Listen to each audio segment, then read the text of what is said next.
German car from Nissan Australia. A very distinct straw in the wind for the types of cars we're going to see.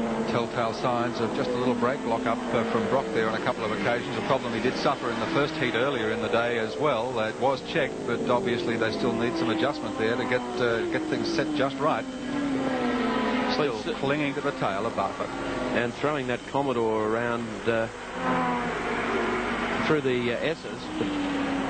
Bartlett at this stage gets away from him in the straight, and Moffat now starting to make his move. He's starting to close on them a little bit more. Slower car, getting a little bit of swish there from Peter Brock. Didn't leave him any room, but he didn't have to either.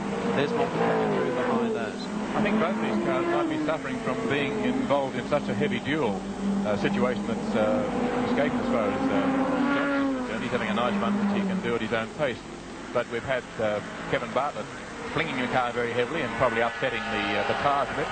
We've had Peter Brock braking very heavily where he goes deeper into the corners and maybe doing some damage as far as his brakes are concerned. And both cars probably in a bit of distress because they've been battling so strongly against each other. In the meantime, the lead by Johnson, the Queenslander, is now 4.5 seconds, so he's not being caught. He's maintaining the lead he had some laps ago.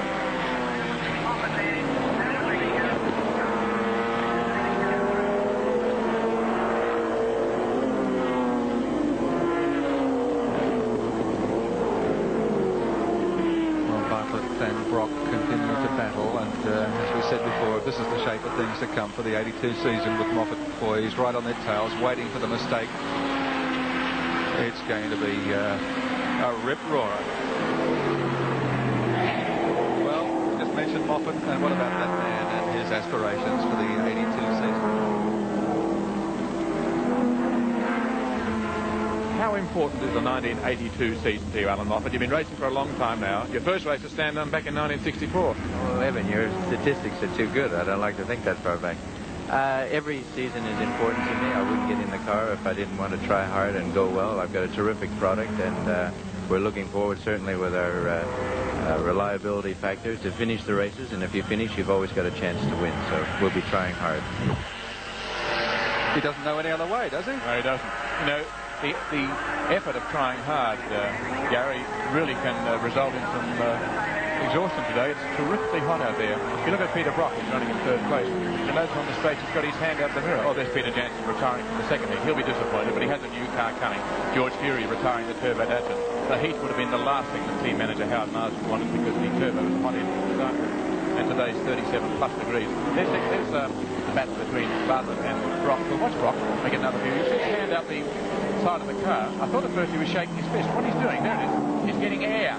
I'm sure he's trying to drag air into the compartment. He's suffering from the heat, I'd say, because he's following that car. There's no air coming in because he's in the hot air of that Chev. And he'd be driving in an oven. That would be a most uncomfortable run for Peter Brock. No air in the engine of the car and no air coming in the cabin. You watch on the long straights. He puts his hands up. Moffat went very wide then, by the way, and lost a bit of time back there. You may just have seen the magic off on the and he will have dropped back another 40 metres, but he still holds on to a strong fourth place.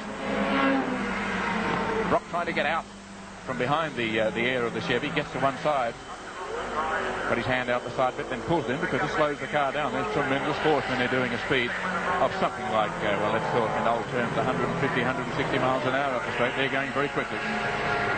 Dick Johnson, the race leader, but this is where the real race is at the moment and has been for much of the event.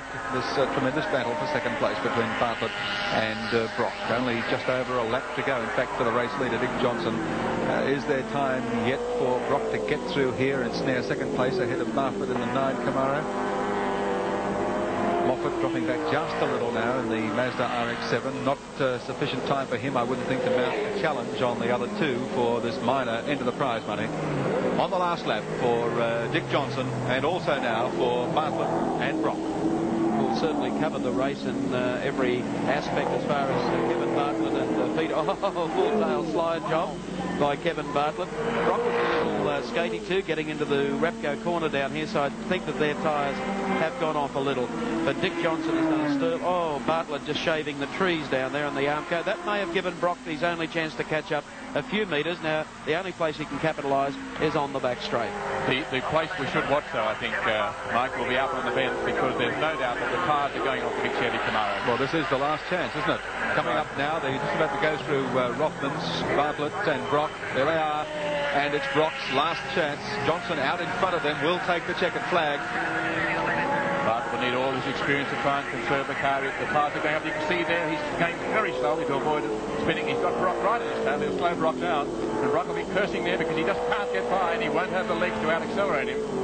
And as they come through the bends, it'll be the Chevy Camaro in front. Now, can Pete Brock get up? It's Johnson who takes the flag. A great win for the Queenslander. And who'll get second place? That's how they finish. The Chevy Camaro of Kevin Bartlett just in front of Peter Brock in the Holden Commodore. And if that's the way it's going to be, Mike Raymond, it's going to be a good year. I think it's going to be a fantastic season. Obviously, the highlight race of the program here at Sandown today, the first race between the touring cars, was just as thrilling. And the battle, of course, that raged between Kevin Bartlett and Peter Brock